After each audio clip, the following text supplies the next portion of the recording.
بسم الله الرحمن الرحيم، والصلاة والسلام على أشرف الخلق أجمعين. النهاردة إن شاء الله هنحل محافظة الإسكندرية إدارة وسط التعليمية. طبعا ده أول سؤال زي ما احنا عارفين الخريطة. أول حاجة بيقول لي رقم واحد الصحراء، زي ما احنا شايفين هنا حبايبي دي الصحراء الإيه؟ الصحراء الغربية. كلنا عارفين إن المنطقة الواسعة ديت اسمها الصحراء الغربية. طيب أمال الصحراء الشرقية فين يا مس؟ دي الصحراء الشرقية. طيب منطقة لاستخراج الذهب، هنا ده منجم السكري. منجم الايه؟ منجم السكري. طيب رقم 3 مشروع تنمية زراعية. مشروع تنمية زراعية طبعا يا حبايبي شرق العوينات، ده مشروع شرق العوينات. شرق العوينات. كل مرة احب اذكركم باماكن الاربع مشاريع اللي عندي. انا عندي مشروع شرق العوينات هنا كده في جنوب غرب مصر، وعندي مشروع توشكا هنا كده، وعندي مشروع الفرافرة هنا كده، وعندي مشروع تورة السلام هنا كده. يبقى ايه بس اللي موجود عندي دلوقتي ده شرق الايه؟ مشروع شرق العوينات. طيب بحيرة رقم 4 بحيرة، دي بحيرة ناصر يا حبايبي. بحيرة ايه؟ بحيرة ناصر. بحيرة ناصر. طب اذكر اثنين من الموارد المائية المالحة. الموارد المائية المالحة انا عندي مثلا البحار، عندي الامثلة بتاعتها البحر المتوسط. البحر الايه؟ المتوسط او الاحمر او البحر الاحمر. وعندي كمان البحيرات. الموارد عندي البحار والبحيرات. بحيرات زي ايه؟ زي بحيرة قارون. بحيرة ايه؟ بحيرة قارون. يبقى انا دلوقتي عايز اتنين من الموارد المياه المالحة، عند البحر المتوسط وعندي بحيرة ايه؟ بحيرة قارون. طب عايز اتنين من مصادر الطاقة المتجددة. طبعا عندي الشمس والرياح. الشمس والايه؟ والرياح او الشمس والمياه.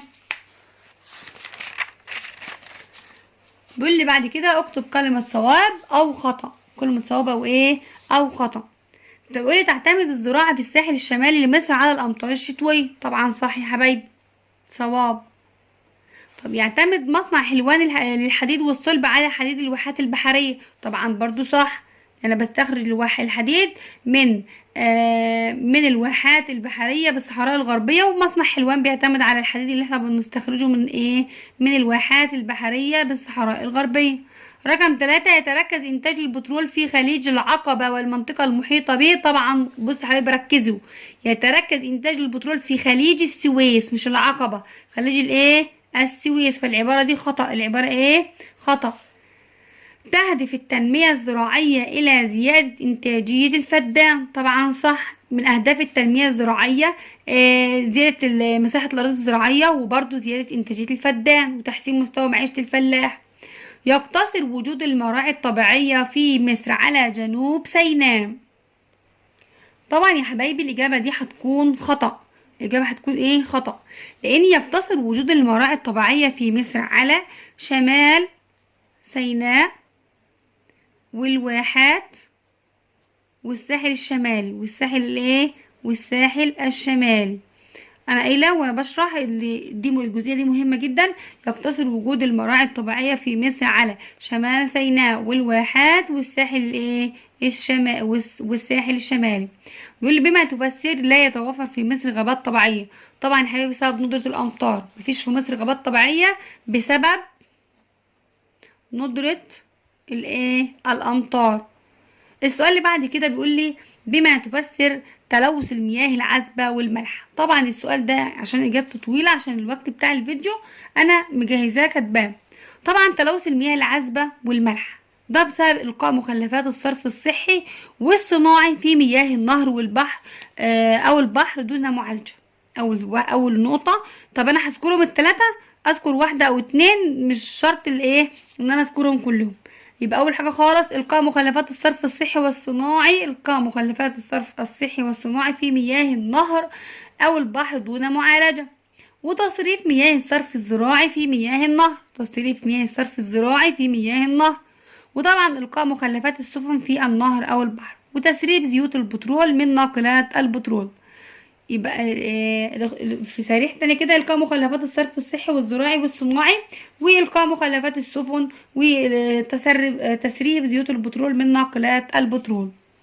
طيب اختر الإجابة الصحيحة مما بين الأقواس. بيقول لي حقل في شمال الدلتا. طبعا شمال الدلتا أنا عارفة على طول إن هو حقل أبو ماضي لإنتاج الغاز الإيه الطبيعي. يبقى أبو إيه أبو ماضي. من أهم مراكز صناعة الأساس في مصر.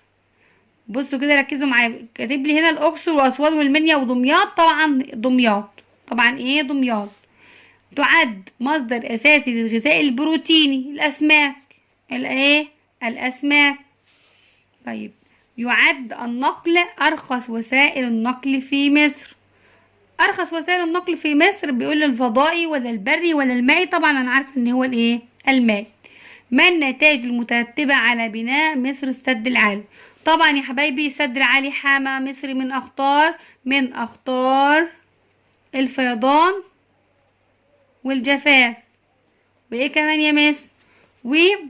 ومصدر لتوليد الطاقة الكهرومائية. طيب استواء معظم سطح مصر. طبعا استواء معظم سطح مصر يا حبايبي أدى ذلك إلى سهولة إنشاء الطرق البرية والسكك الحديدية. الحديدية. يبقى النتائج المترتبة على استواء معظم سطح مصر أدى ذلك إلى سهولة إنشاء الطرق البرية والسكك الحديدية. بعد كده بيقول لي أكمل الفراغات. بيقول لي قام بتأسيس دولة البطالمة في مصر. طبعا مين اللي أسس دولة البطالمة حبايبي؟ بطليموس الأول. بطلميوس الأول هو اللي قام بتأسيس دولة البطالمة في مصر. بطلميوس الأول. طيب أهم ثورات المصريين ضد الرومان. طبعا ثورة الرعاة في الدلتا. في الدلتا. عرف عصر الإمبراطور دقلديانوس بعصر الشهداء. طب حد تاني هيكتب الاضطهاد الأكبر. طبعا الاتنين صح. عصر الشهداء أو الاضطهاد الأكبر. ولد في بيت لحم بفلسطين ودعا للإيمان بإله واحد وإلى السلام محب الله. ده طبعا سيدنا عيسى. سيدنا عيسى عليه السلام. تم تحرير مصر من أيدي الرومان عام 641. طبعا ده عمرو بن العاص. طبعا سيدنا عيسى عليه السلام هنا فوق في السؤال اللي قبل كده. طيب بيقول لي دلل تاريخيا. ايه الدليل على صحة العبارة؟ كان حكم قسطنطين الأول نقطة تحول في تاريخ المسيحية. طبعا لأنه أصدر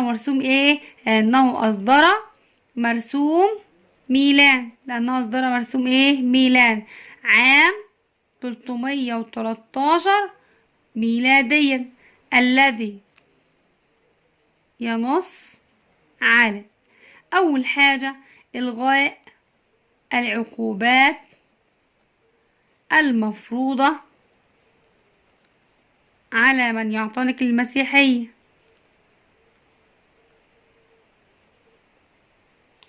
وإيه كمان يا مس؟ والاعتراف بالمسيحية ديانة إلى جانب الوثنية.